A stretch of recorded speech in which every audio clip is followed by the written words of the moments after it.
Bienvenue dans le Financier, à votre rendez-vous économique quotidien sur Africa 24. Voici les titres. Bonne perspective de croissance au Kenya. En 2019, la croissance économique du pays devrait atteindre les 6,3% et cela grâce à une hausse des investissements. En Côte d'Ivoire, le gouvernement annonce une subvention de 38 milliards de francs CFA pour maintenir le prix du cacao. Cette mesure vise à maintenir le prix du kilogramme de cacao à 750 francs CFA. Et puis nous terminerons par un point sur les marchés boursiers africains.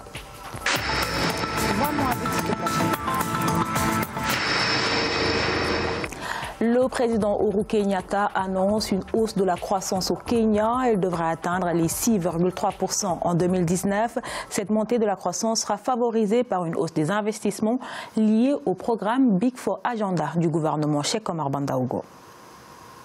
Alors que la Banque africaine de développement prévoit une croissance de 6%, les autorités kenyanes, elles tablent sur 6,3% de taux de croissance pour l'année 2019. Des chiffres à l'image des mesures prises récemment par le gouvernement pour une économie plus dynamique. Nous nous attendons à une croissance encore plus forte, reflétant l'impulsion donnée par l'exécution du Big Four Agenda et la stabilité macroéconomique durable. Nous allons lancer un système de garantie de crédit pour les PME dans quelques semaines, visant à approfondir leur accès au crédit sans être soumis à des procédures de demande complexes et à des exigences en matière de garantie. Malgré ses ambitions, le Kenya demeure confronté à plusieurs défis. On relève notamment l'inadéquation des infrastructures, l'inégalité des revenus ou encore la pauvreté exacerbée par un taux de chômage important. En matière de chômage et de pauvreté, il n'y a pas que les facteurs macroéconomiques qui sont à l'origine de la pauvreté, mais ce qui est sûr, et vous avez raison, c'est que la prévision de 6,6% de croissance ne garantit pas forcément qu'il y aura à la suite une création d'emplois proportionnelle, parce que la croissance qui a été tirée par les investissements directs étrangers sur des secteurs qui ne créent pas d'emplois, mais qui créent de la valeur. La croissance peut être tirée par les investissements du gouvernement, qui, comme vous l'avez mentionné, repose sur l'endettement. Dans son plan économique, le Kenya mise sur la production industrielle, le logement abordable, la couverture maladie universelle et la sécurité alimentaire et nutritionnelle. Ce plan vise, entre autres, à accélérer la croissance économique à au moins 7% par an. Le verdict est tombé. 385 millions de dollars, c'est la somme que l'État de Djibouti va verser à DP World. La Cour d'arbitrage internationale de Londres a rendu son verdict après 13 mois d'arbitrage. Le 22 février 2018, Djibouti a expulsé Manu Militari du port de Doralé, la société DP World qui exploitait les installations djiboutiennes depuis 2006. Djibouti, qui détenait 2/3 du terminal, l'a nationalisé en septembre 2018 après avoir annulé le contrat de concession mettant en avant un principe de souveraineté nationale. C'est une bonne nouvelle pour les producteurs de cacao en Côte d'Ivoire. Le président Alassane Ouattara a annoncé une subvention de 38 milliards de francs CFA. Si elle est approuvée, cette aide financière permettra de maintenir le prix du cacao. Les explications de Siam Le Victoria Seti.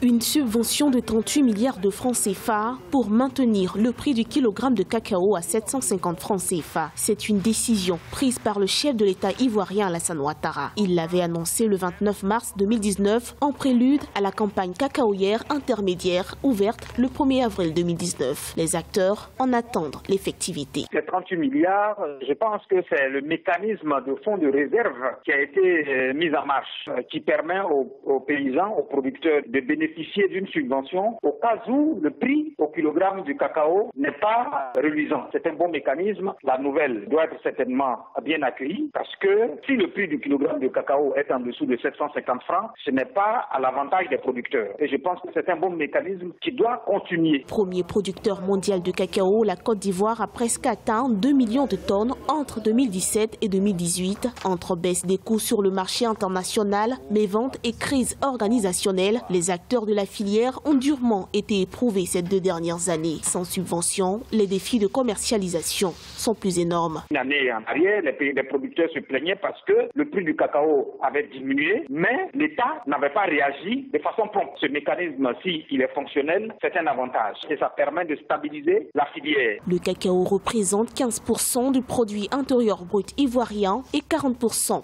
des recettes d'exportation. L'un des défis majeurs reste la transformation, véritable levier de croissance et source d'entrée de devises importante pour les producteurs locaux. Sur le continent, c'est l'Afrique de l'Est qui mène la barque avec une croissance de 7,5% en 2018. L'Afrique de l'Est reste le principal moteur de la croissance continentale selon la Banque africaine de développement. L'accélération du processus d'industrialisation de l'Afrique de l'Est et la multiplication de ses projets d'infrastructure ont été les principaux facteurs de la croissance rapide de la région. D'après l'institution, la croissance économique de la région est-africaine a été la plus forte en 2018 devant l'Afrique du Nord 4,9%, l'Afrique de l'Ouest avec 3,3%, l'Afrique centrale 2,2%, enfin l'Afrique australe avec 1,2%. Et contrairement à l'Afrique de l'Est, les pays de l'Afrique centrale affichent une faible complémentarité de leurs profils commerciaux avec des indices plus proches de 0 que de 1.